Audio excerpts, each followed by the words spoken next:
This is Mr. Slade, the director of ECLIPSE. And I'm going to hit him. Oh!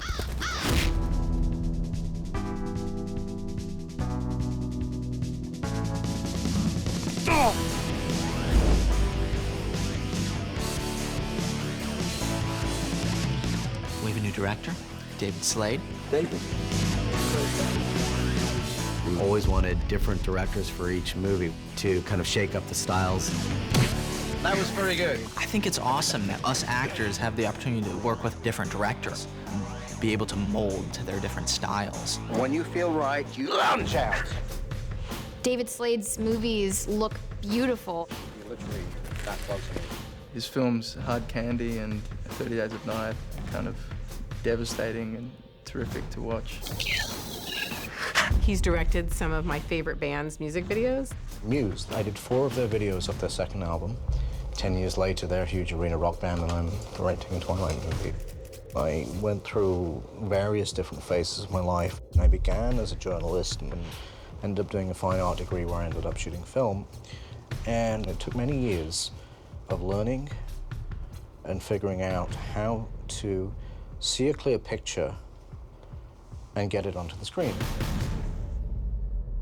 David has a wonderful, I'd say, mechanical view of film. Reading a script is a process for me whereby I'm screening the film for myself. I'm imagining the film, and I'm imagining it not just the way it looks and plays, as you would a book, but how do you get that thing out of your head and onto a screen. I see film as a kind of pie made of all these little slices. You could have the camera department and everything within the camera department in this slice, and the lighting department here, and the script here. And I think to be an effective director, you have to understand everything you possibly can about the limits of each slice. If you're working with a very specific kind of lens camera setup whereby you want there to be a very, very short depth of focus, it's important to understand that that's very hard to do.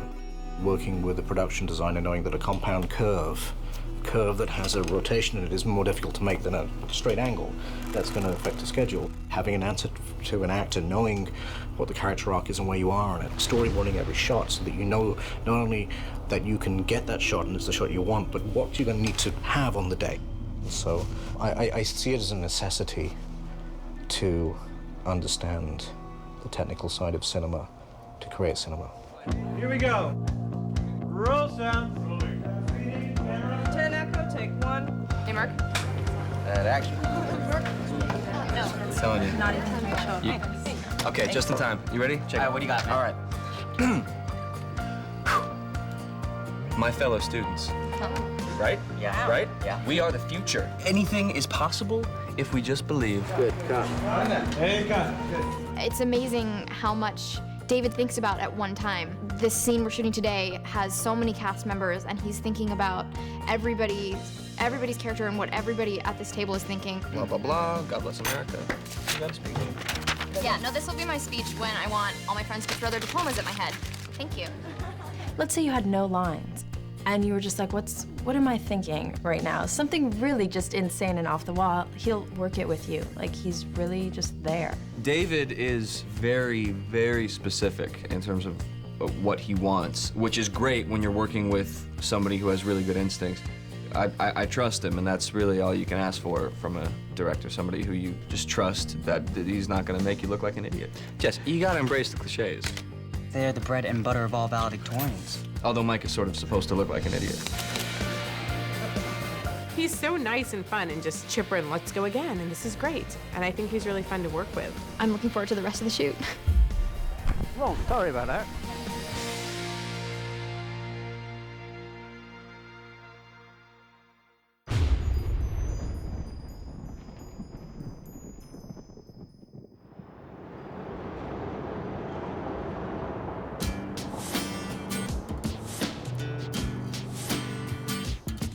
Hey, welcome to our vampire bat cave. This is where all the booty kicking goes down. 2, 3, 4, 5, 6, Some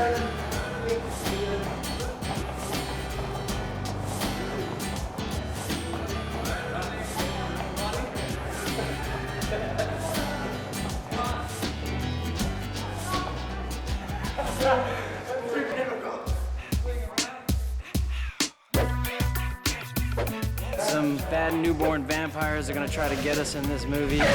They're not like little newborns. That would be really ridiculous if we were fighting babies. So we have to do some battle. We were here for about 2 weeks before we even started production, getting us into shape. I've been really looking forward to this one because I knew that training would be involved. It's been a very physical, intense preparation. I don't even know what you would call it. They call it fight training. My name is Jonathan Eusebio. I'm involved in designing fight sequences and training the actors. For us, choreography-wise, we just make sure everything's based off speed and movement. So a lot of debating how to punch for camera. You're supposed to fake the punches. Yeah, the physicality of it is what you want to get. It's a lot of strength meets cardio, and it's really hard. I've almost thrown up a few times, I'm not gonna lie. We have the giant hamster wheel over here. Can you get that? They put like a piece of cheese up there, and then we all run, try to get the cheese. And over there is where we do all of our kicks and swings and fighting each other. Jumping around and trying new things, beating each other up. I grew up having brothers, so I know self-defense. I know kicking butt.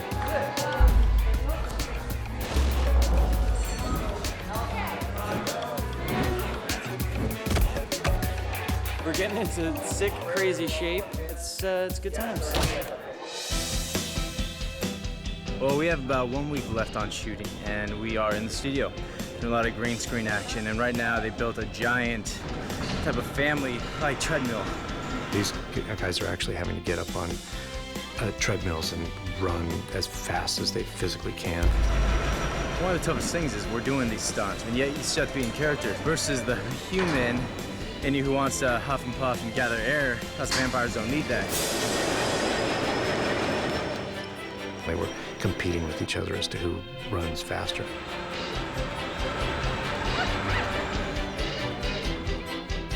That looks great.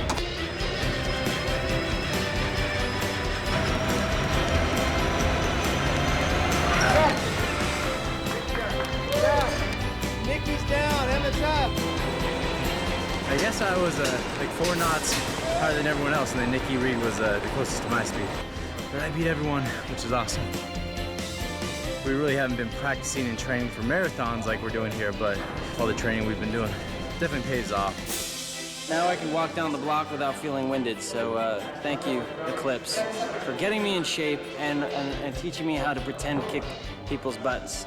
If I ever get into trouble, I'll know how to pretend to kick someone's butt. I've decided to throw a party. After all, how many times are we gonna graduate high school? A party at your place? I've never seen your house. No one's ever seen their house.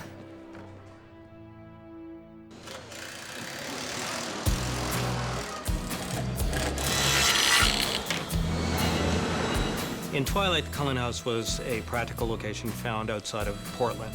Now, fast forward to Eclipse, there's a lot more work that takes place in the Cullen House itself. So we knew that we couldn't consolidate everything into one room and cheat it like we did on New Moon. So we made the decision to build the structure, right to the detail of the TNG cedar roofing underneath the overhangs to the floor-to-ceiling glass. I mean, right to the nth degree. If the owners of the original house walked into this house, they would be astonished by the fact that their house was suddenly inside a building. Well, here we are. We're outside the Cullen House. We've got the Cullen Forest here. It's all real. The green skies forests everywhere around this place. And you can see behind it, there's a big photographic print. So between the two, especially for a night scene, it should sell it. We're going to walk right up the front steps, and we have a lot of fake things here. Fake rocks, lots of them. All the stuff that looks like concrete is really just painted wood with a little very thin veneer of concrete. And we'll go on in. Because it's such a fan base of the Twilight series, All the little details that are written in the book one has to take into account when we're designing the sets. Often it's colors. Stephanie's written lots of things about certain colors. For instance, the party, it's written that there's twinkly lights, red and purple lights decorating the party. We've kept all that. There's quite a collection of artifacts from various places in the world. There's some Japanese prints. We've got a little Japanese rock garden outside here. There's an old calligraphy instruments right here. It was actually an interesting challenge because a lot of it was kind of like archaeology. You had to dig back through the footage from the first movie, footage from the second movie, and then try to put your own mark on it and bring your own ideas into the third movie. We're coming up to the main level of the house. We figured, you know, it's interesting. They've a bug collection, butterflies, different kind of bugs, and we'll take you into the living room right here. As you can see, they've got modern sculptures, they've got Asian art, they've got old mixed with new furnishings. When we have floor-to-ceiling windows like this, you can shoot outside and see the driveway and everything else out there. There's a narrow little window in the living room, which is really great. They're a great view. It becomes like a modern art piece with this rock wall outside. We'll go this way. On the way up, you can see there's some pieces from the first movie. And of course, as you pan up around the corner here, there's the graduation caps from the first Twilight as well, so we brought that back. It's a little crowded in here, but we're coming into the dining room. Oh, this piece is sort of an interesting piece. It's a rubbing from a piece of plywood with the marks are all from porcupines chewing it, and I thought it was a good little piece to put up there. Nice and modern, different. Here's the kitchen. I mean, the cabinets are all real wood, but as you can see, it wouldn't be very good to entertain here because, see, nothing's real. These open, but there's nothing inside. Interesting enough, there's a bunch of little photos around the place. They're all from the director's fiancée, so that's an interesting little tidbit. It's always a bit of a sad day when you get to the end of filming. In this case, it all has to carefully get taken apart. All the set dressing has to be labeled, itemized, stored away for the next movie. When Breaking Dawn comes around, in theory, it all gets pulled out of storage. All the drawings are pulled out, and guys have to piece it all back together again in this studio or maybe some other studio.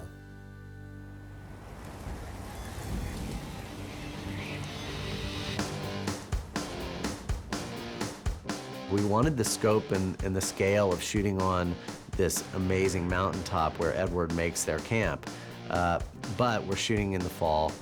There's obviously no snow up there. It's also national park, so you can't put fake snow up there. So we built the entire mountaintop on stage and dressed it with the snow that we would need for the sequence.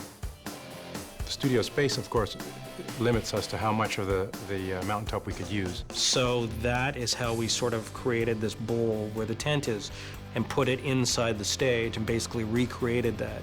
I've never actually done that kind of scale of exterior set indoors before.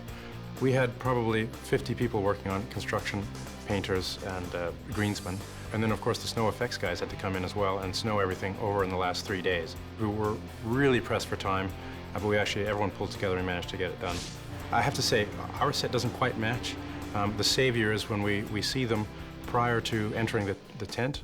They go in before snow, and we have a big snowfall. And then we come out into a nice crisp day, and hopefully it'll all blend together at that point.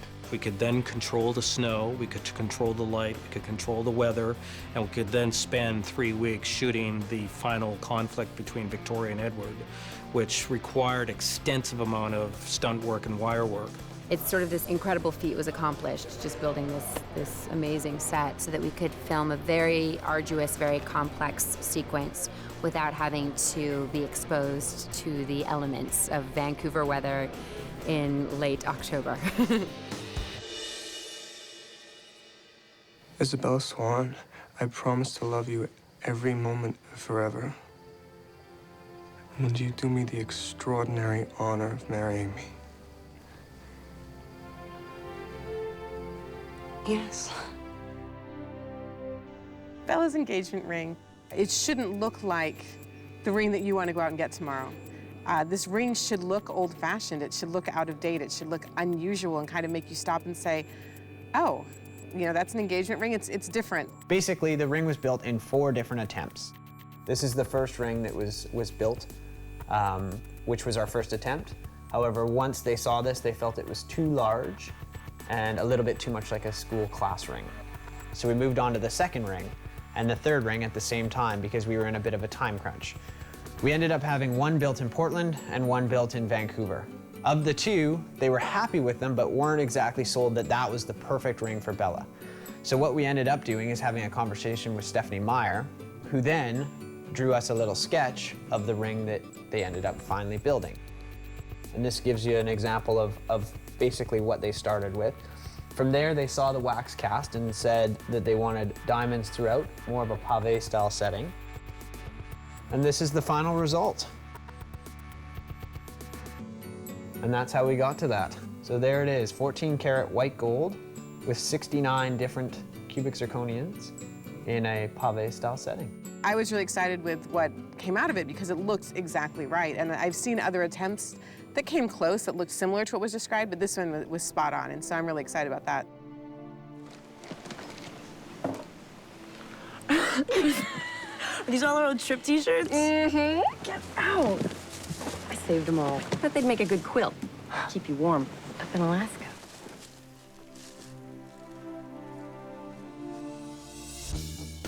And here's a look at something else that's very neat from the movie. This is the quilt that Bella's mom gives to Bella in Florida. What we did to start out was we started contacting real companies that we thought had unique, interesting looking t-shirts.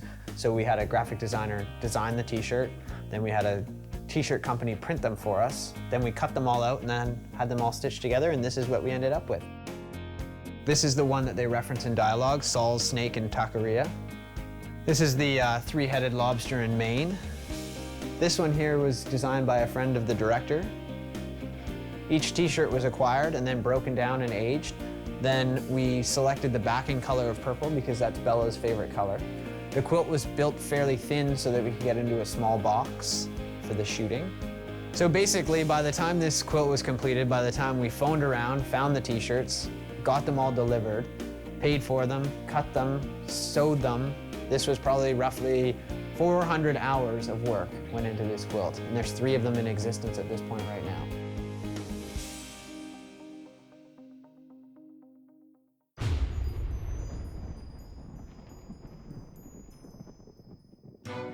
I'm sorry I didn't get a chance to introduce myself last week. I'm Edward Cullen. Bella. Jacob, hello, biceps. Just filling out, Bella. You're just not good for me. Don't. I know what he did to you. I'll always be there for you, Bella. I'll never go away. You're sort of beautiful. He left you, Bella. He didn't want you anymore, remember? Don't! Goodbye, Jacob. No, you don't speak for her. Stop! You can't hurt each other without hurting me. Marry me, Bella.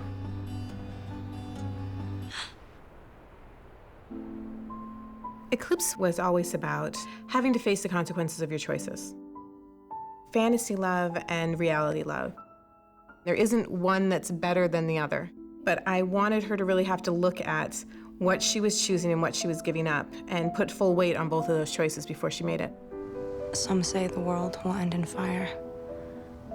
Some say in ice. Eclipse starts at a sort of high note. Edward and Bella are happy and coming down off of the sort of traumatic experience that they had in Italy. No, please, please! I'm still being hunted by vampires, but the biggest problem in my life is being able to admit to myself and acknowledge that there are different levels of loving someone, and I'm totally in love with my best friend. Hey, it's Jake. Leave a message.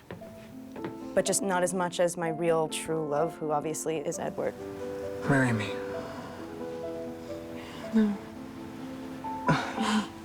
Because Edward has solidified the relationship for her, and in her eyes, she gets some control back. Change me. Bella is completely determined to become a vampire and have Edward change her, and Edward's still reluctant to that, which makes things, in a lot of ways, more difficult. While Bella is willing to devote her life to him, she's got some weird issues with marriage because her mom got married and it didn't really work out, but they want exactly the same thing from each other. They have different ways of expressing it. Edward constantly overthinks everything, and is this right, is that right? And his personality swings back and forth from the beginning, where he's very overprotective and he goes too far, and then he swings back too far the other way. Sorry I let this go on for so long. He has 17-year-old guy emotions, being jealous of other guys who fancy his girlfriend. As we get deeper into the story, Jacob and Bella start to, reconnect again. Jacob has this twofold mission, and one is to save her from the monster, and the other is to make her see that she loves him, because he knows that she does. He can tell. It's not just a friendship thing between the two of them. She keeps having this urge to take care of him and to go and see him again and to make sure that he's happy without ever realizing what that means. You need to know that I'm in love with you. And I want you to choose me instead of him. She's keeping Jacob at arm's length. I thought you understood. And it's the hardest thing for her to do because she's definitely betraying true feelings for him. Edward? If you ever touch her against her will again, don't do this She's here. not Don't- sure what she wants. Don't do this Let me here. give you a clue. Wait for her to say the words. Fine. And she will. Edward has to come to terms with Jacob and Bella's relationship quite a lot throughout the movie. Edward would have been completely within an appropriate behavior level to say to Belle, you know, I really don't want you to spend so much time with Jacob. Not because I'm afraid for your safety, because it makes me uncomfortable. Jacob is Bella's best friend, and he's there for comfort. I mean, Edward's always on the back foot. He's not up to the same speed as Jacob and Bella because they're having a kind of normal, natural relationship. And he really wants to sort of be like Jacob and Bella as well, and so he wants to kind of have everything. And it's a very hurtful thing for him, but at the same time, he knows that that's probably the right thing for her. And so he's caught between this rock and a hard place of wanting to be with Bella and wanting her to have the best life possible. You wouldn't have to change for me, Bella. Or say goodbye to anybody. I can give you more than him. Easy, guys, easy. Let's take it down a notch. And so for her, it's looking at her mortal life from all the most important angles. Make her look at her family and look at what she was going to lose and look at Jacob, and he was the embodiment of a human life. That should have been our first kiss. And that for me was the most heartbreaking part of the book, knowing at the time she's gonna have to give it up. I was sobbing when I wrote it, as knowing that she was giving it up. August 13th. Yeah. It's a month before my birthday. She's able to, by the end of it at least, admit to herself that she loves Jacob, but is making a decision for her life, which will ultimately benefit her. Even the right choices have consequences, and not making a choice has a consequence. And that's, for me, one of the biggest things about growing up. And Bella has to become a grown-up and start dealing with the consequences of her actions. Chosen my life. I'm gonna start living it. That's something that I love about the series. And that's something that I believe in. I think you have to do what is good for you, and that's really hard. You can't make decisions to please everybody. She has to face the fact that she has broken Jacob's heart. And she knows that she's hurt herself too by allowing them to be more involved. If she'd realized that Jacob was more than just a friend to her, she would have had to cut that relationship off earlier and save both of them some pain. Hi, I'm Jacob. We used to make mud pies when we were little. Right, no, I remember. It's funny because I get asked a lot about how, you know, Jacob responded to this or that, and he really wouldn't have done anything differently. If he knew the ending, he still wouldn't have been Jacob if he didn't try, if he didn't put his whole heart into trying to do what he thought was right. You know, and so he did.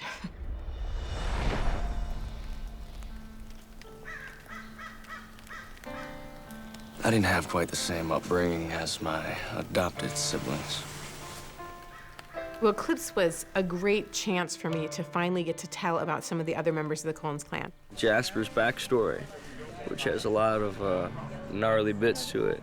You could make an entire movie out of just Jasper's story, so it was quite the challenging exercise to take it down to just the couple scenes that I had.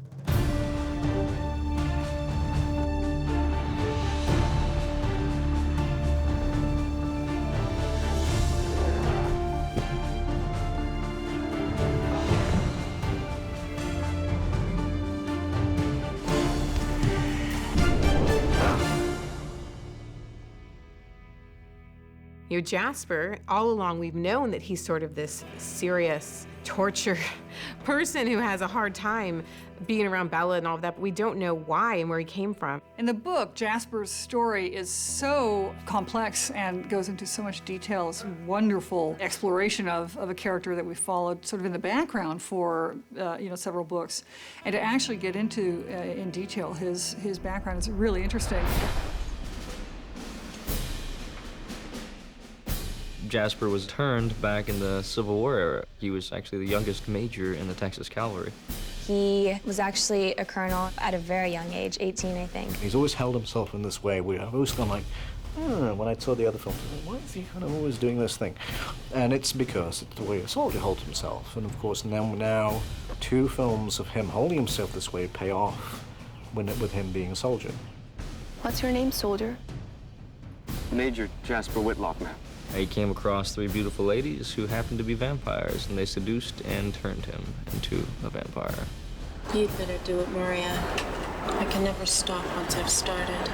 Maria's the vampiress that turned Jasper back in the Civil War, and she was kind of the head of this newborn army that she was creating.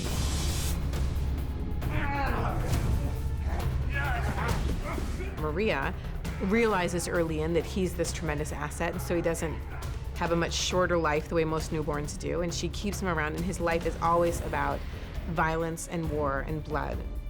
She appointed Jasper as kind of her right-hand man and also her lover. Kind of similar to the way that Victoria is manipulating Riley, he was manipulated by Maria in the same sense, and she had him create a vampire army of newborns. Maria was using Jasper for Jasper's special talents, which is to manipulate emotions, and because he was able to calm down the newborns and train them. He had the ongoing process of training them and sending them into battle and then killing them once they weren't newborns anymore. Jasper ends up finally breaking away from her and finding a more peaceful world. Never have to be that again. But he is never entirely comfortable in that peaceful world because he's spent hundreds of years in the other one. Jasper has a definitely dark and checkered past that haunts him every day. Jasper's story helps Bella to realize that someone else is Victoria's puppet, and she comes to that by Jasper telling his story of how he became someone's puppet. Is there anything I can do? Your presence alone, your scent, will distract the newborns. Jasper understands how to fight this battle, and it was fun having him have a chance to take the lead. He finally gets to explain why he is how he is. It's nice to finally be able to delve into his backstory and really what makes him tick, and really to explain a lot of the nuances I've tried to put into my performance as playing Jasper Hale.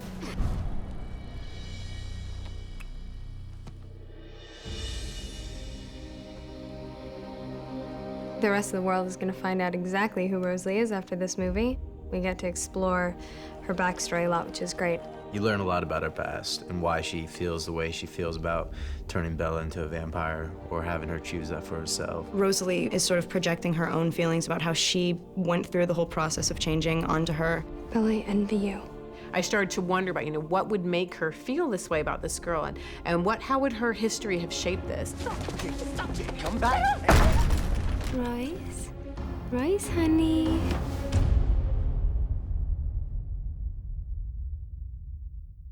Rosalie's story was always a big part of her character for me. When I was first writing Twilight, Rosalie didn't have much of a personality. For the people who have read the books, there's an immense amount of love for my character, but for those who have just watched the first film, I sort of come off as being, just a bitchy sister. Perfect. Her backstory was sort of developed in the process of her relation to Bella. For a while, Bella wasn't worth her time, and she was sort of just an annoyance. And now, she realizes that this might be a permanent element in her family. And so in Eclipse, finally we get a chance to tell the story, and I was glad. I wrote Eclipse before Twilight came out, but by the time Eclipse came out, everyone's like, what's with Rosalie? Rosalie's story really tells us why she is the angry character that she is. But nobody's life is perfect. Mine was. She was engaged to a man back in the 1930s. She had a very shallow, happy human life where a lot of her life was about her looks and about being popular and being wanted and not about very many serious things. Here she found this man who was handsome and rich and everything was perfect, and this is how it's supposed to look.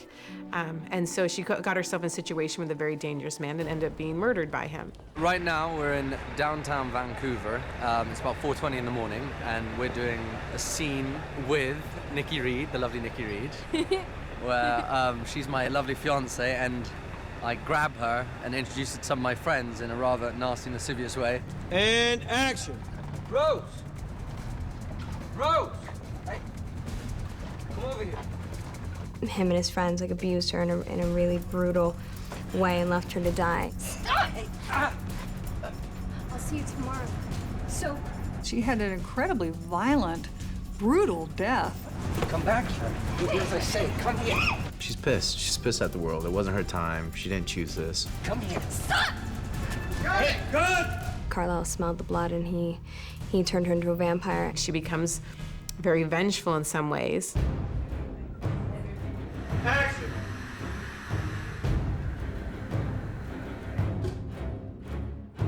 I'm looking forward to shooting the revenge.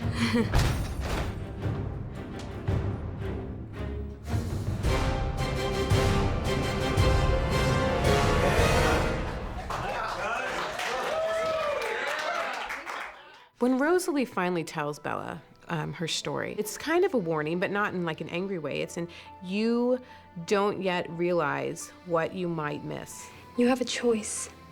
I didn't. None of us did, but you do, and you're choosing wrong.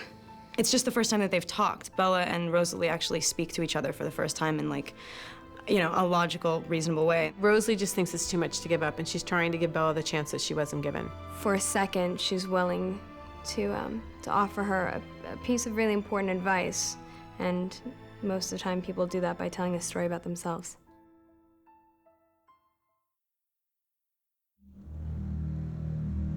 Seattle is in a state of terror. Police are baffled by the escalating murders and disappearances. Theories range from a vicious new gang to a wildly active serial killer. Victoria's back, and she's coming for revenge. You feel it, you know, there's that sense. An imminent threat. She wants to kill one vulnerable person. The Cullens destroyed her love, and she's gonna destroy theirs. This one, Victoria really goes to town, doesn't she? She is absolutely fixated on ending Bella's life. Her lover was killed by Edward, and she wants to make Edward suffer by killing Bella. Victoria is scorned and feels like she needs to inflict on Edward and Bella what she had to go through. With James, it was a game, you know, it was a hunt. Whereas in this film, it's vengeance. Bloodlust and anger and violence. I think that's scarier than anything. Victoria is delicious to write for because she is so evil and just so completely dead set on what she wants and on what's, you know, her revenge and her passion for that. Victoria's an interesting character because she's not a particularly verbal character. She isn't someone who, if she's upset with you, she's gonna come up and punch you in the face. Not at all. She's somebody who works behind the scenes. She's always careful not to put herself in danger as much as she can help it. Because her instincts are always to evade. That's her strongest gift, is her gift of evasion. She is an amazing escape artist. Can't be caught. Always appearing out of nowhere. Always disappearing into nowhere. The Victoria of Eclipse is a different Victoria to Twilight and New Moon. This Victoria is much more a vocal manipulator. She really uses her voice. She's a much quieter seductress. She's very seductive and she's very intense, but she has this kind of like, in her manipulation, you can hear that she's also sort of like this little girl, and it's kind of terrifying. She is not a predator so much. She's not the aggressor. She's the manipulator. She's a master manipulator, and she does it by being this helpless little, you know, but what about us? There's something a little unhinged about her.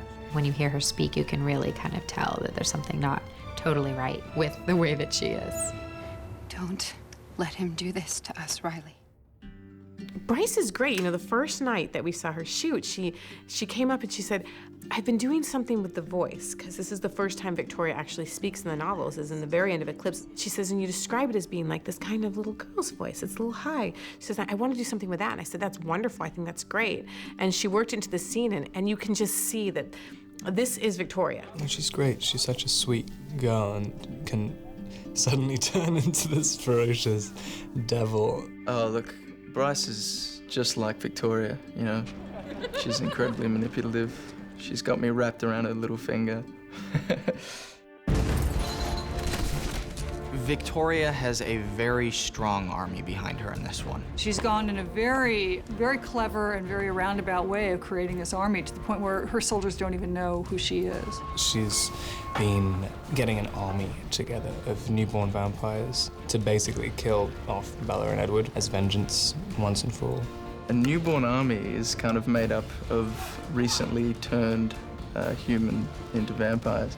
It's roughly the first 1, 2, 3 months where they are still instilled with the traits of both, so they're crazed. Newborns are the strongest in their first year of life and make for very good, strong, disposable soldiers.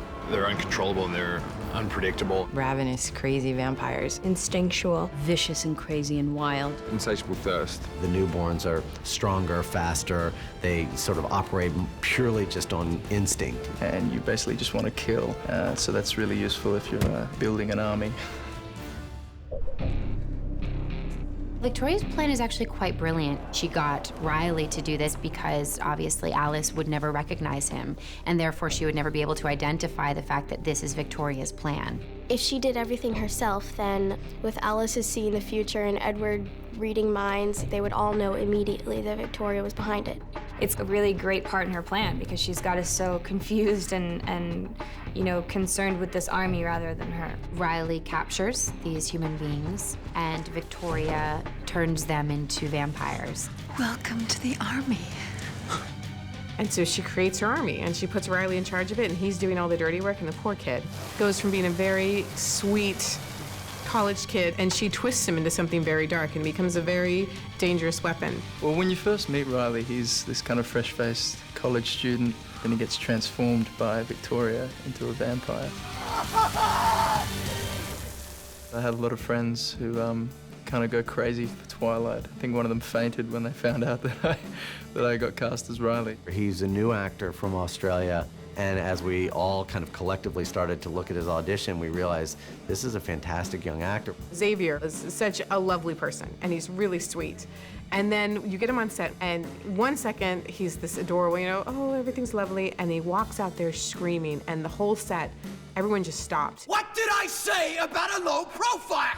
One of those wow moments when you film, where it just, the whole scene just exploded exactly the way you want it to. He was great. You know, he felt like the right kind of sensitivity that Riley has with the intensity that Riley had. It's challenging as well because you don't want to resort to the kind of cliches and the stereotypes in terms of the way that you portray a vampire. So I think the trick is trying to retain some sort of humanity there as well. But it's a lot of fun, you know, I get to throw people off burning cars and smash them into walls and stuff like that. So I'm having a good time. I think she chooses Riley because she knows that she could control him. Is madly in love with Victoria and will do anything to protect her. She has him so wound around her little finger. She has taken him on sort of as a pet almost. And he doesn't know the world that he's in. He doesn't know what he's gotten himself into. Riley's kind of been kept in the dark as to what Victoria's motivations are. I'm doing this for us. And so she's able to twist him around, and it's really interesting to watch. It's very sad. It's one of the more tragic elements because he's a victim. You know, he's truly a victim of her plan, and she obviously has no intention of following through with anything that she's promised him. She seduces him in a really clever and really manipulative way by making him feel that she needs him and making him believe that she truly loves him. And she maybe is in love with him to a degree, but at the end of the day, she has this grudge, and she's going to go and she's going to do what she's going to do. And you know what? She'll sacrifice that love. Victoria! Victoria! I think it's fun in this film, you know, the story of Riley and Victoria, where it's a very lustful, hedonistic animal relationship. And to juxtapose that with Bella and Edward. The opposite of the all or nothing monogamous relationship that Bella and Edward have, in a way. It's kind of this carnal love and this pure, true love. And that's an interesting balance too, I think. One of the fun things about Eclipse for me is that if you look at something from someone's perspective, even Victoria, I can totally understand her point.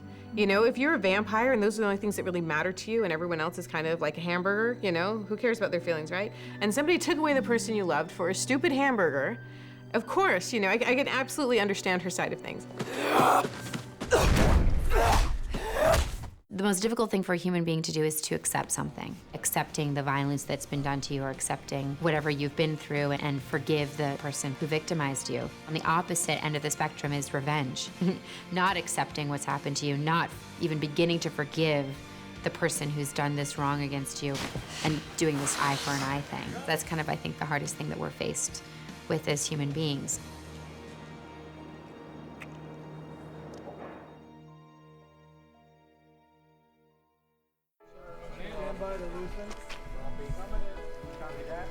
What attracted me to Eclipse was that it was a great story. Also that it was a tremendous challenge. It's a big, thick book. There's a lot of epic things that happen. And I felt that this particular film had to have a really cinematic edge to it. To the choice of the lens you use, to the quality of light, to the costume. All of these things can be all over the place, or you can set up a little vocabulary. And this is what we did with Eclipse. Certain colors will become important to certain characters. Certain scenes are going to have a certain warmth to them. We're going to work with a focal length on my camera, which does not distort, so that everything feels real.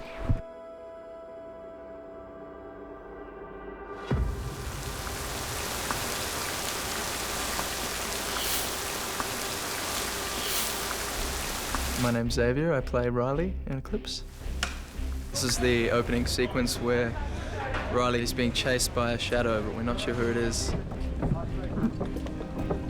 Cinematically, we needed to develop Riley a little bit. The structure of the Twilight books, being from Bella's point of view, you can't really know anything about Riley. But obviously for a movie, we have to go other places. So we talked a lot with Stephanie. There was a lot of confusion as to what was going on off screen. And I had some stuff written up for Riley, so we went through that, and everybody got on the same page. We thought it would be an interesting thing if he actually came from Forks, so there was a specific reason why Victoria chose him. And to watch his transformation.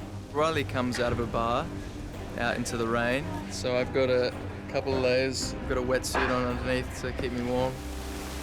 Something kind of flies past him. So he picks up his pace a little bit, and then things start to get serious. He gets thrown into a glass window. Then he kind of runs for his life. Ready and action!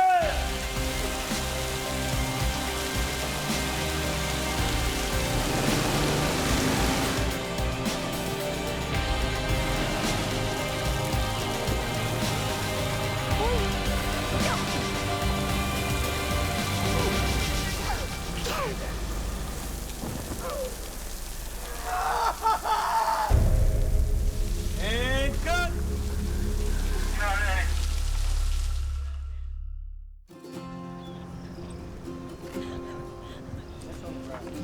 The meadow scene, to me, there's two meadow scenes in the film. They kind of bookend the story. We open in an idyllic place. All right, here we go. It's the only piece of sanctuary that Edward and Bella have. So we wanted to make it somewhat dreamlike, to say, well, you know, things are pretty damn perfect now. Just marry me. I can't yet. This is the place where we feel safe. So that when we return to the meadow, we're in the same place, but these people have become more complicated. Hey guys, I'm Tessa, I'm David's assistant, and currently thousands of fake flowers have been hand-planted, as you can see, to depict the scene of Edward and Bella exchanging their promises to stay together for life. Here we go. At this point, me and Rob laugh more in the really serious scenes and like much, much less in the scenes that's supposed to be light and funny. Those were like sort of like trying to be light and funny. They really understand their characters. I feel like Rob and Kristen just kind of like zip on their Bella and Edward suits and kind of snap right back into it. We have established dynamics that nobody can mess with, and that's what you hope to get to by the end of one movie. Cut. It's fantastic. Moving on. Hey, everybody. How you doing? Mike Welch, your friendly neighborhood Mike Newton. We are back here at this lovely high school parking lot. Once again, you see this green screen back there? There's gonna be flying monkey ninjas fighting in the back of there. The big action day. Background and action. Okay, so here we go. Jacob is coming in on his motorcycle, right? And he looks angry. He's got that, you know, werewolf hot flash thing going on. And Edward is there, and it looks like they're gonna fight. So I'm sitting here going, whoa, hold the phone. Are these two? That's so stupid. The kids at school are kind of just to show a real contrast between the worlds that Bella is living in. Hey. Just check it out. There's a whole nother world that we have no idea about.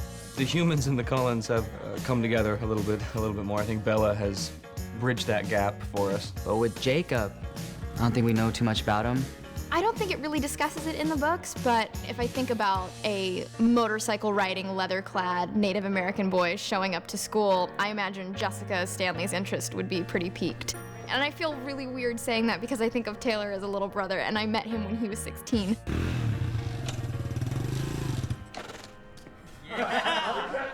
Were you watching that?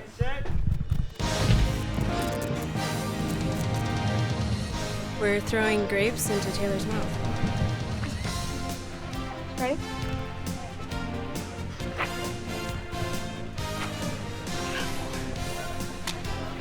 Bring it back.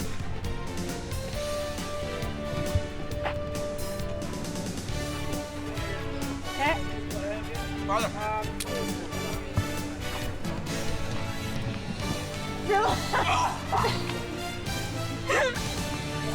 Over here, then we'll figure it out. In this setup, we'll do.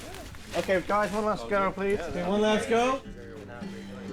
We are actually outside of Emily's house, and we're shooting a scene where Bella and Jacob first come out. You're sure this is a good idea? You know, at this point, Bella still thinks we have animosity towards her, and she realizes that we're actually just open and friendly. Hey, look who's back! What up, Bella? Quill, you too? Yep. Finally made the pack. The great thing about the Wolfpack was that they kind of make up their own jokes all the time. You'll hear them just laughing and cackling wherever you're working. And it'd be great because, you know, you would have to improvise something comedic, and you go, and I want you to, oh, hang on a sec, on the rehearsal they did it. So they're great fun to work with. I think those boys were cast really well because they're all different, and when you put them together, they just feed off of each other. They're hyper, like, the whole entire time. So Julia's just sitting there, like, viewing, like, do these guys ever stop? And I'm like, no, you have to find a zen place. Yeah, I'm having a great time, and Vancouver's just an amazing city. Football in the background. I remember I got in the car one morning at like 4:30, and I was thinking on my way down to get in the car with the boys, I was like, this is gonna be great. It's so early, they're boys, they're gonna be like totally like not awake. There was like a party going on. By the time I got down there, they were screaming, playing music. We do joke around a lot, and I am considered the jokester of the group. All right, ready, guys? Here we go. Bronson yesterday with the chicken was just killing me. We all had to come out of the house just finishing a meal of eating chicken. Maybe I should call Bella, say something, and then hang up. And I figured, I don't want to be eating chicken the whole, 20 takes, so I'll just chew on a bone. Bronson was like, no, I'll take the real chicken, I'll just take the skin off and I'll eat it. So now he's got to keep the chicken the whole entire time. Good. One more. By the 20th take, he's just getting a little green, And then we just keep going. 25 pieces of cold chicken. Well, I'm not gonna lie to you. I got sick at the end of it. Like, it's pretty embarrassing stuff, He's a trooper. I mean, he pulled through on that one, so. Chicken, chicken, chicken, yeah.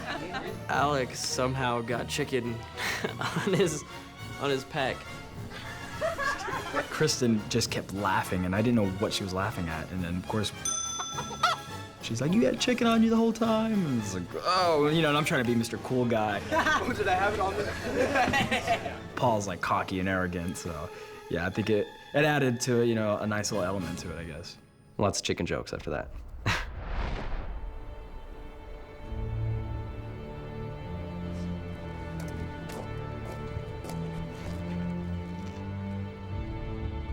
In Eclipse, we get to see just a little bit of what the Volturi's normal workday is like.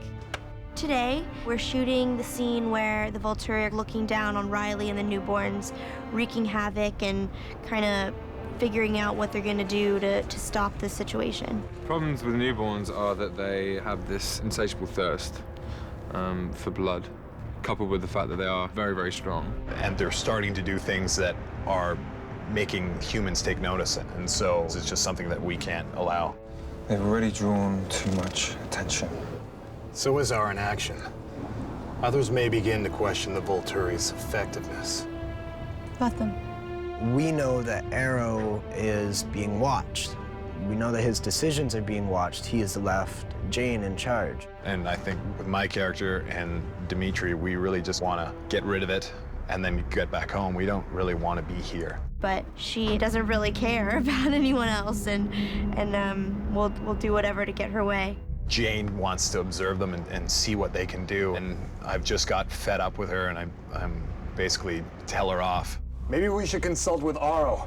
Next thing you know, I'm not feeling so good. Just by looking at you, she causes you pain. That seems pretty excruciating. As I'm crippled and bent over with pain and stuck in this stunt harness, bent backwards. So I learned my lesson pretty quickly there. Arrow's decisions are being watched. We must decide. It's the first time you start to see cracks in their facade of benevolence. Either we let them do what they were created for, or we end them. Decisions, decisions.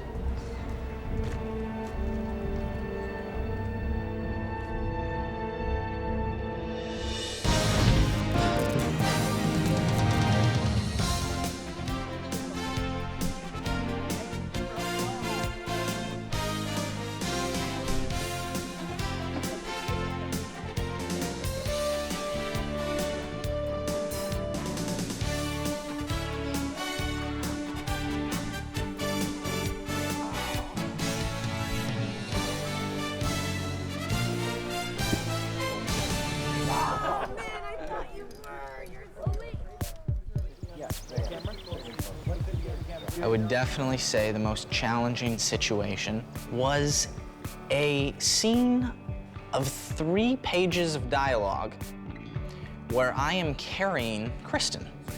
We had this beautiful rig set up. She was gonna be in this little like dolly thing, and I was just gonna push her. And the idea was just to support the weight so that he could concentrate on his performance and not on having to, you know, hold somebody. I literally went and got my rear end molded to make this day easier on Taylor.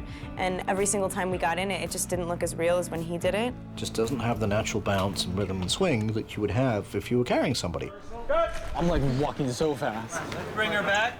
Come back to ones, guys. We're like, Taylor, can you just carry Kristen for the day? And I'm like, can't be that hard. She's 110 pounds. Yeah. Okay. Just a few shots. But it wasn't just for one shot. It was for every shot. When we start going, we do the master, the wide shot. We do the 2-shot. We do Bella's singles. We do Jacob's singles. And we're shooting this scene all day. It's a good, like, 4-page scene. You know, take 1 and 2. You're like, this is awesome, this is easy. By the end of the day, my arms are just like shaking so bad. It was a fun day. I swear he couldn't even sign his name the next day. His arms were just like,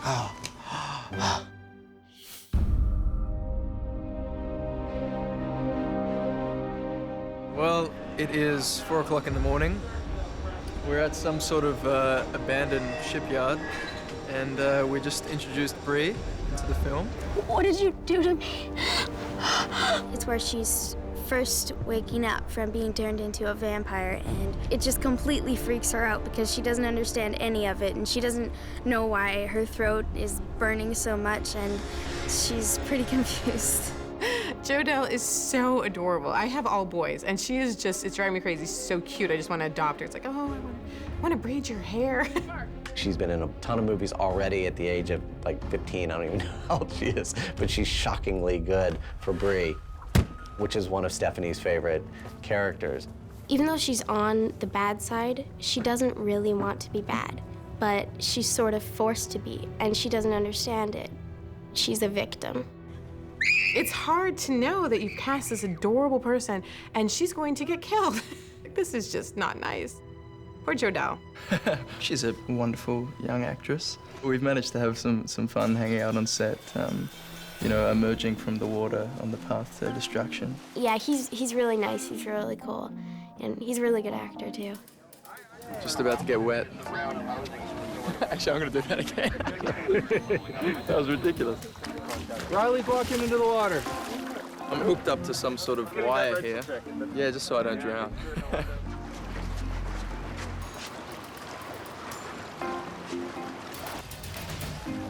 I was thinking, oh my gosh, a lake in September in Vancouver, this is gonna be cold. I had a wetsuit and everything on. It's kind of funny because wetsuits are supposed to make it so that you barely get wet at all.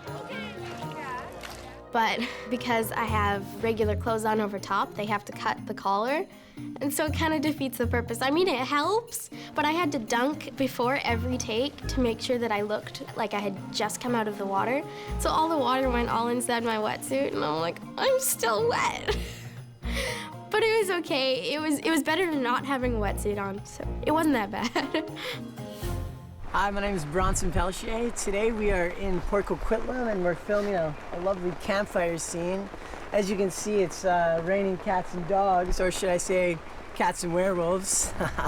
The most challenging day I think that we shot was what the crew referred to as Black Friday, which was a night shoot. Going into that night, I had thought, well, this is probably going to be like an easier night. There's nothing too heavy. We're sitting around a fire and we're going to be listening to a story. But it took a turn for the worst at a certain time, I think 12 or something like that. It just started pouring rain. Raindrops the size of great big Californian cockroaches, huge, great big things are coming down. And rain makes the noise of sizzling sausages. If you record rain and you record sizzling sausages, they sound the same. So it's just sizzling sausages everywhere, but we have to shoot. And action. Shapeshifters who could transform into the powerful wolf. Gil Birmingham is giving the performance of his career. It's wonderful, and it sounds like sizzling sausages. Oh, God, so... Not much we can do about that. We're going to have to probably come back and do what we call additional dialogue recording, ADR. We also refer to it as absolutely diabolically rubbish because we hate doing it. So you can tell it's not starting well. Okay, and it's cold. And then there's a bear somewhere. There's a bear bound by catering. Oh, let's go and see the... No, don't go and see the bear. Okay, all right, so everybody sit still, the bear will go away, everything's fine. All right, we carry on shooting. And a big bulge is appearing in this big, huge tarpaulin we've got keeping everybody dry. And the rain would just like seep in and capture all the rain. And everybody had to go back and huddle up and hide out while they like emptied the tarp up over our heads so it didn't like... What time is it? It's 3 in the morning. You've been here for like 10 hours. Yeah, at least 10 hours. I think now, looking back on it, it was a bonding experience. In the end, yeah, we had a good time that night. I mean, David was really good about keeping us relaxed and keeping the cast together on that one. You would never know. It was shot in the most horrific conditions.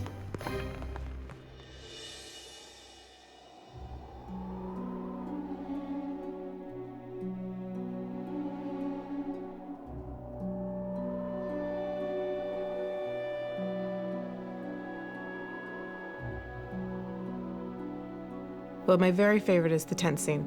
It was a situation where we get to hear what Edward and Jacob are really thinking. The tent scene is the culmination of the rivalry and brings it into such intimate proximity. You know, you've got Bella and Edward and Jacob in a very small space and they can't get away from each other, and that makes it really exciting to work with. Get your hand off me. Keep your hands off her.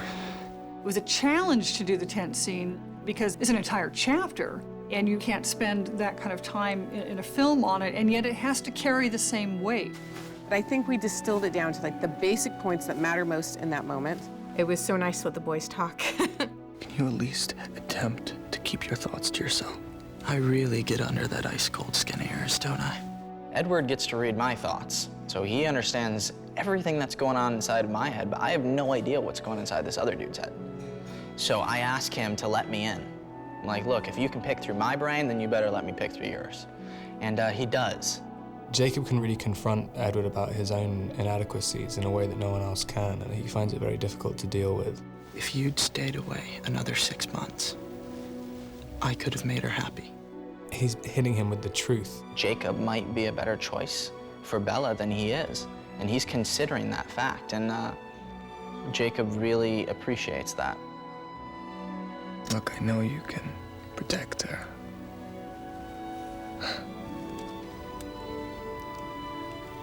But you can give her a life, a human life. And that's all I want for her. But I'm not forcing her into anything again. He accepts the fact that, you know, if some guy cares for her as much as he does, then he can't be all that bad. So he's really admitting that he always felt that he was a pretty good guy, and that's why he felt threatened by him in a lot of ways. Okay, we are here at the studio, and we're playing football because we're bored. And I am attempting to chuck it over top of this black flag, whatever, and it's gonna go over a few trailers and see if I can get it to John Ferendorf, Kristen's assistant. Ah.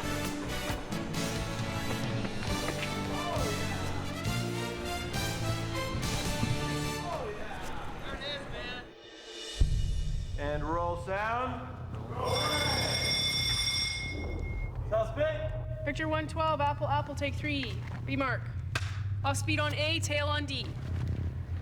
Speed on C. Ready, 3, 2, 1, go! So we've been shooting up here at the mountaintop, the final fight sequence. Victoria caught onto Edward's scent and Bella's scent and chased after them and found them here, vulnerable and alone. And Riley has met her here. Riley, listen to me. Riley's led to believe that the Cullens need to be stopped. She only created you and this army to avenge her true mate, James. It's the only thing she cares about, not you. Don't let him do this to us. You know I love you. Fortunately for Victoria, she's able to convince Riley otherwise. You're dead. And then the fight ensues.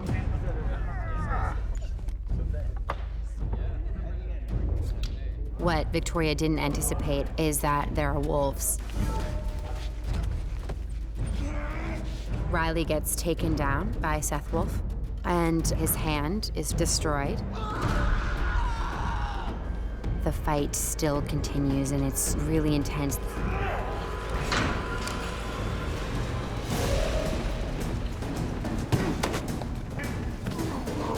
One point, even Bella sees that Edward is going to be killed, and Bella sacrifices herself so that it distracts the vampires, you know, that scent of blood. The last we see of Riley is him being dragged howling into the woods by a wolf. Victoria! It's not a particularly happy ending for him. It's at that moment that Riley realizes that Victoria all along never cared for him, certainly never loved him, and was only using him in order to get to Bella and Edward. Action! You won't get another chance like this again! And cut! Edward kind of lures her back in with that, saying, this is your one chance, and she just goes in for the kill. And gets her head ripped off.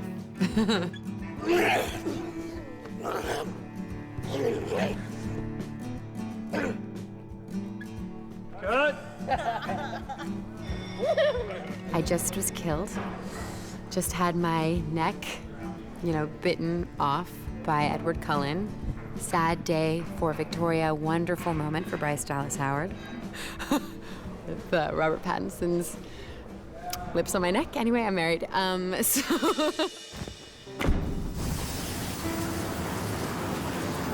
I think one of the things that is so attractive about these stories and why they're so successful is that they postulate the idea of true love in a world where it's not very common.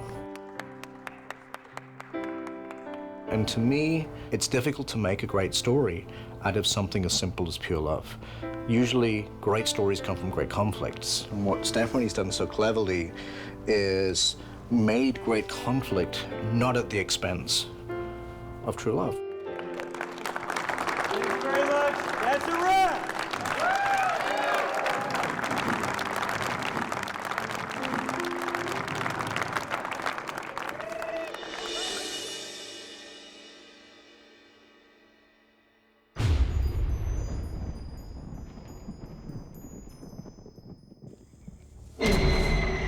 On your left. Victoria's back. And our heroes give chase. Between the Cullens chasing for her and the wolves, because she's going back from Cullen territory to wolf territory. It's really intense because we all want to kill each other. I mean, it is the perfect way to start the movie off.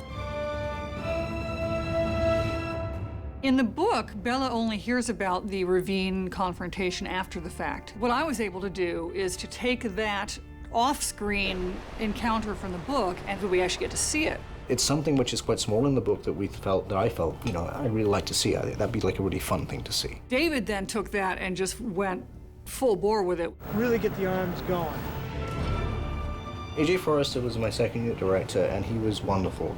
He was completely and utterly on the same plane. His mandate for the sequence was fast, fast, fast. This is a car chase. One of the biggest challenges of the movie has always been to capture vampire speed, as Stephanie described it in her books. David came up with this idea, call it the magic carpet. It's like a 4-foot wide piece that we towed on a computerized winch that just hauled people along. And you've got your actors literally running at full speed, but everything's whizzing by, all the trees in the background. So it's kind of like that thing when you're at an airport and someone's on the walkway alongside of you and they're walking, but they're going faster than you. It's that same thing. So long as you're not seeing their feet, it feels like they're actually going very fast. But in fact, they're going as fast as humans can. Plus the 30 or 40 clicks that the pickup truck is adding to what they're doing. The magic carpet looks really great, but it can only do certain things. So then you have to find other ways of making that same look happen. Once you start putting it all together, some of it works as planned, some of it doesn't. So that's when the rest of our team kind of kicks into action. Victoria leaps and bounds through, sort of like a deer or an antelope would through an environment, which is, you know, the human equivalent of that is sort of parkour.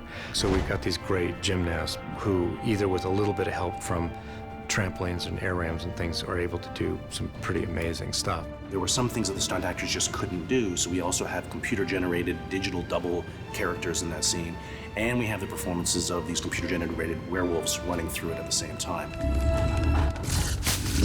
The ravine was just hard to figure out what we were doing. The guys from Image Engine came up with a very simple way of scanning environments, so they would go back to these places in the woods and sort of do a video scan of the location and then bring it into previs and run around on it. For sequences that involve visual effects, you want to hand it off to a previs artist, because what you're trying to do is sort of look at the shots you're going to need that will have a wolf in them later and make sure that that's what you shoot on the day when you don't have the wolf there.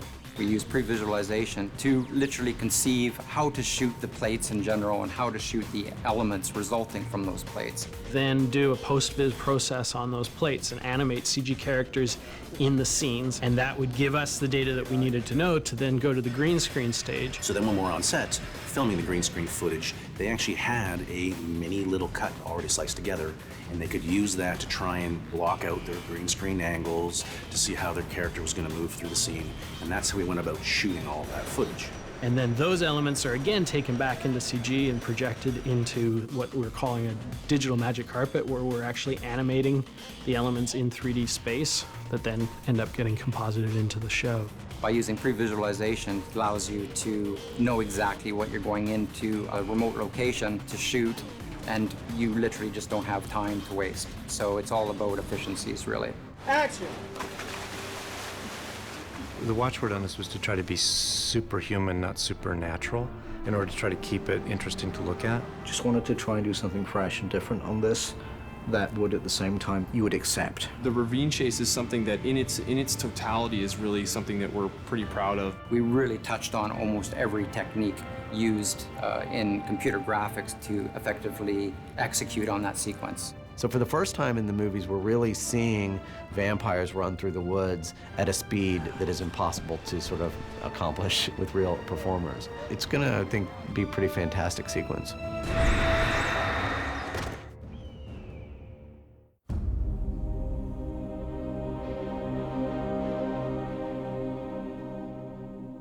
On every show, we try and take advantage of the next leap in technology and sophistication.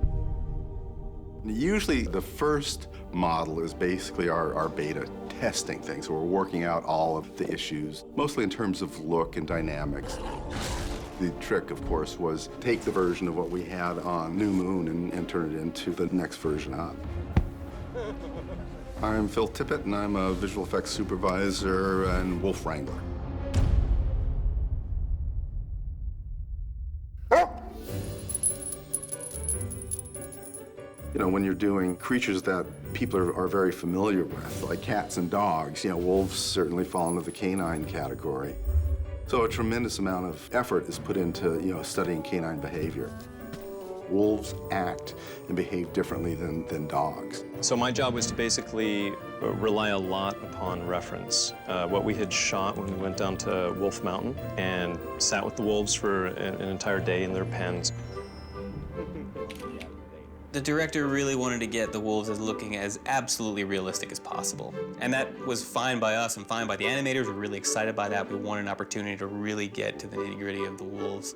And find out how that might relate to the characters that we're portraying in the film. And ultimately, what we ended up doing was what David called a leaner and meaner wolf. We changed the proportions slightly. Giving him a tummy tuck and basically beefing up musculature. And then we shortened the fur a little bit, just so that you could start to read that musculature. Then David said, well, what about more and finer fur? We already had millions of hairs on our creatures. So we were like, well, we're not sure we can do that, but we can try. We pushed a lot of our technology further than we've ever pushed it on Eclipse. That's the work of our brilliant technical art director, Aaron. There's like a groom program that runs on the outside of the wolf, and it grows all the hairs all over the wolf. So it was like an on-the-fly filling in of fur. I think even King Kong only had 4 or 5 million hairs on it, and we were able to get almost 20. The new wolves are Seth and Leia and Quill. Quill is sort of just another member of the pack. He's very similar to the other guys that we've already seen in the last movie. Seth is a much smaller, younger wolf than everybody else. So his wolf has a different set of markings. You know, he's a lighter tan-colored wolf. Leia is our female wolf, so we wanted to make like a cool, sexy wolf that had a non-guy presence. You know, and you do that through posing and a little bit of groom, you know, and just a little bit of shaping of the muzzle. Leah is a light gray wolf, and so we pulled some of the coloration from Seth into Leah to create that relationship between them. I read this script, and I was like, wow, we're at war. This is gonna be the best. I'm gonna be like, you know, Jet Li in this. Oh, wait. Whenever I do anything cool or anything action-oriented, I am a wolf. This movie has its own very unique challenges because of sheer scale. What they had to do with wolves on the last movie it pales by comparison. The level of interaction is 2 orders of magnitude greater. Basically, you had to get an eye line, and now they have to actually jump on each other, bite, roll over, and, you know, somebody dies. It's much more difficult to figure out how to do that. Primarily, my bread and butter is in the setup and the layout and making sure that we've got what we need on the set. Because in addition to just getting the shots, there's a tremendous amount of technical type work that needs to be done in order to place the wolves back into the shots. We are looking at one of our 4 wolf standees. These guys basically tell us how large the wolves are, get the camera framed up, get the actors on the eye line, stuff like that. Give me an open shot. And you took it. See that? The sticks of fur, or fur loaves, as we like to call them, are basically 4 different colors of fur. They represent the 4 different kinds of shades of the actual wolves. And we hold them up under the lights so we can kind of get a reference for what they're supposed to look like. So when we do it digitally, we can match as close as possible. My job is basically to survey the set, and I'll strategically shoot points on this hill right here to define what that hill is, and I'll use those points so that we can build a 3D model of it later, so that our wolves have something to stand on, and the animators know where in space things sat. Hey, Jake. There was a great deal more personal interaction between our wolf characters and the humans in this case.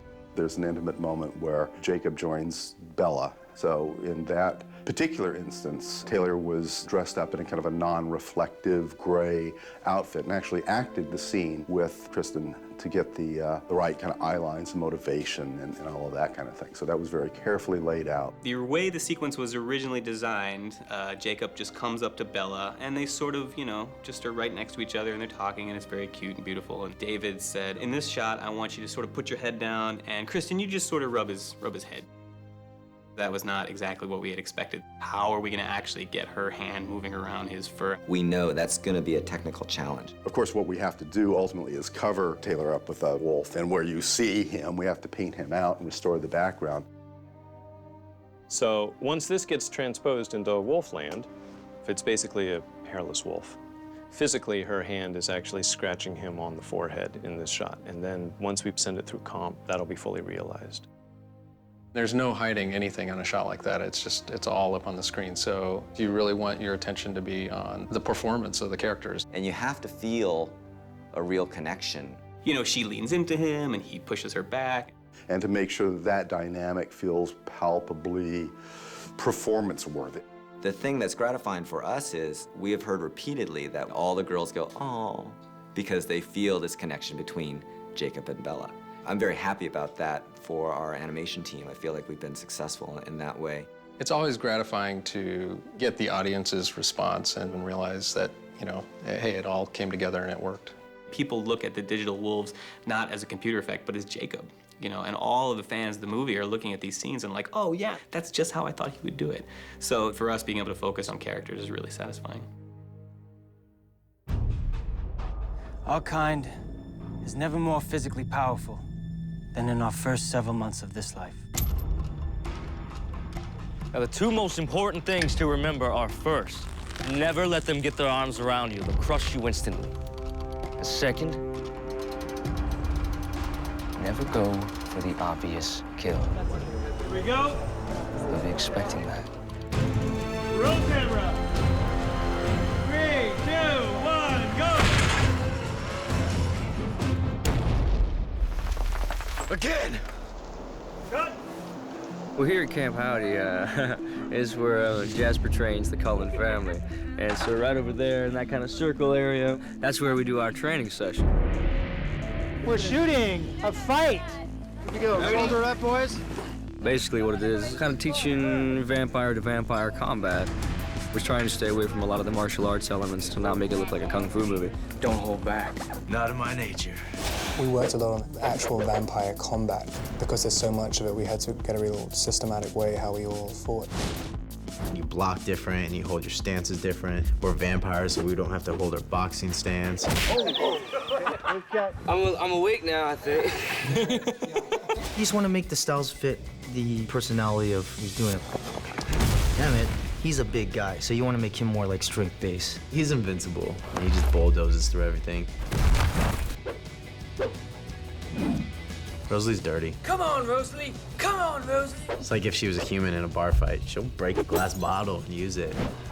Oh. Yeah, that's her way, but it gets the job done. And I just smile when I see it. High five on it. Alice is more agility-based. Which is sometimes difficult filming, but it looks really cool when you get done. She can jump, and she's just very pixie-like. It's really cool to be able to have superhuman speed. Where could she be? Oh, there she is! She's like a dark Tinkerbell, and Jasper's just awesome. Jasper's like the fast one. He's a little more experienced. Which is very important with the newborns because they're just as quick. They'll crush you instantly. I don't like the idea of throwing punches at Ashley and Nikki. You know, something about that. I think everything my father ever taught me was, you know, I was going against. Ah!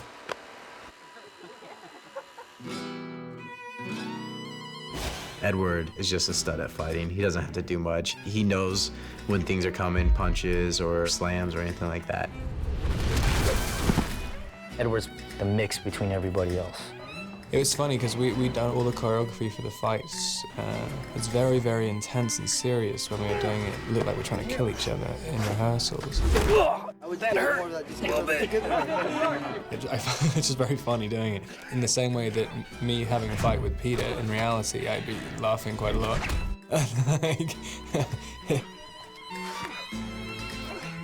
That was a fun scene.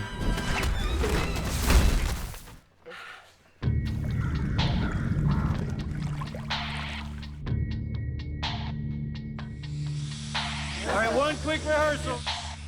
Go. Here we are. This is the battlefield. This is where it all goes down. Every moment of Eclipse pointed to this battlefield right here. We found this spot, which is a gun range. It's a field that they actually use as a gun range. We greened in over there to hide the cranes, which have to protect us with the silk, so that if it's sunny, we can shoot in shade. We have to kind of keep it so that it's consistent lighting for the 13 days that we're shooting here. We built this whole area with that tree and those rocks. We're doing some intense stuff. We have a great department who are making sure we're safe. We'll hand off all of the big action beats with the crane rigs and the wire gags and stuff for second unit. E.J. Forrester was my second unit director, and he was wonderful. He's like, you want like a Swiss Army knife that does everything, and it'll be friendly to you, make you coffee. That's E.J. Forrester. That's what you get for being late. E.J.'s done so much stunt work. Ladies and gentlemen, Ashley Green, working without a net. I'm not a fan of working with second units because I'm kind of one of those people that sees something very specifically. And generally, I go out and I do that myself. And my entire career, I've always been the person to do it on my own. But it was fantastic to have EJ because EJ actually understood that and would always be asking, well, what else can we do? What else can we do to help? And they just went forward like soldiers. 3, 2, 1, action!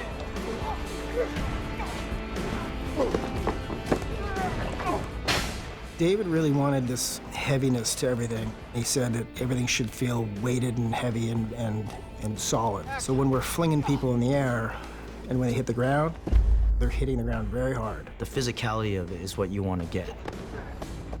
You just keep pounding people into the ground over and over for these battles. You try to hide a mat wherever you can. We're dealing with guys that aren't human, so we have to enhance those abilities, and the only way to do that is either visual effects or some wire type of assist. But you see pretty much all the actors doing a lot of their movements themselves. There's ratchets, air rams, descenders. Go! Just once I want to try that. Very nice. Good job, guys. I think we got that. Okay, beautiful, excellent, fantastic. In the field battle, there was just a great deal of contact. Very early on, we developed what we dubbed the potato. Or I affectionately call the pickle. And some people got confused whether we were talking about the pickle or the potato. But it was a stand-in that we had the effects guys built. And then we know what the interior mass of them looks like. The effects guys attached like little grommets to this and ran those off to stanchions, so this thing was like hanging there. And that would allow the vampires that are in combat with the wolves to actually leap and jump on these things. This is the down and dirty way of doing stuff fast and quick out on location. Our challenge then becomes, how do we make that 1,000-pound wolf fit into what is probably less than a 10 or 15-pound foam object? And that is where on set you have to be very careful and tenacious about how you direct your actors. We don't want you to cross this. We want you to stay kind of in this. Really love DJ on this show. We had a really good time. We're complimentary. When things are working right, you have the Vulcan mind meld thing going, and you just can anticipate each other. He's actually hitting him, though. He's coming in here. Boom. He runs through.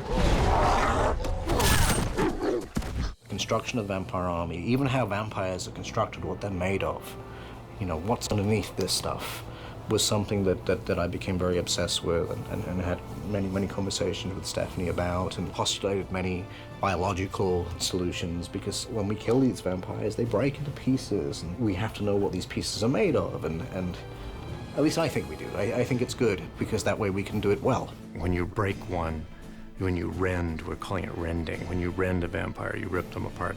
You can sort of see the human structure inside there, but it's very crystalline. That particular effect, fell to Image Engine as their thing. And so that was like, for us it was, okay. The crystal shattering was definitely very subjective. Like, everybody had a different opinion on what it should look like, because ultimately, well, what does a person look like when they crack and break and it looks like crystal? But to agree on what looks right is very, very difficult. We want it to look as violent as the book seems to imply that it should be, and yet at the same time stay within the levels of taste and censorship. How do you make a PG-rated film filled with decapitations and severings that isn't going to be basically shot down by the ratings committee. So it really was about this crystal concept that allowed these actions to really take place, because otherwise they would never reach the film. We're still PG-13, so that's been a challenge for us too, because we have some shots that are crossover shots with Image Engine. So Image Engine will deliver us a plate, for instance, with Riley's hand as just a stump, you know, with a crystalline stump. And then we have to use that for our plate. Or we have some shots where the wolf will come in, grab him, tear off that hand, and then Image Engine works on a hand, and then we composite all together in the end. It was among our top 3 challenges on the show.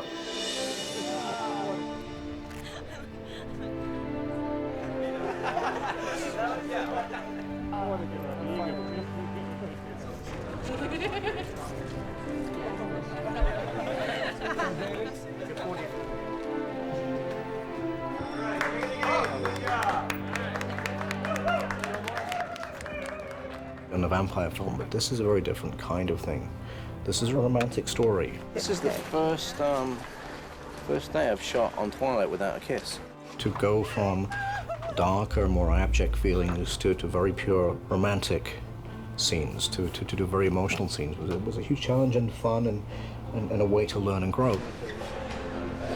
As a storyteller, you're looking for a great story. And I'm totally biased, but of all of the books, it's my favorite story. I look at the themes. I remember talking with Stephanie about this. The idea that something like love, which is dangerous, and vampires, they're dangerous too. Let's make them somehow acceptable. Or let's make them good. Let's make them aspirational. All right, here we go. The Twilight universe is completely unique. The fans just really wanted Eclipse to be, I think, what they read and what they wanted it to be in their head, you know. And I hope we can do that. Ready, and action. I'm gonna need that ring.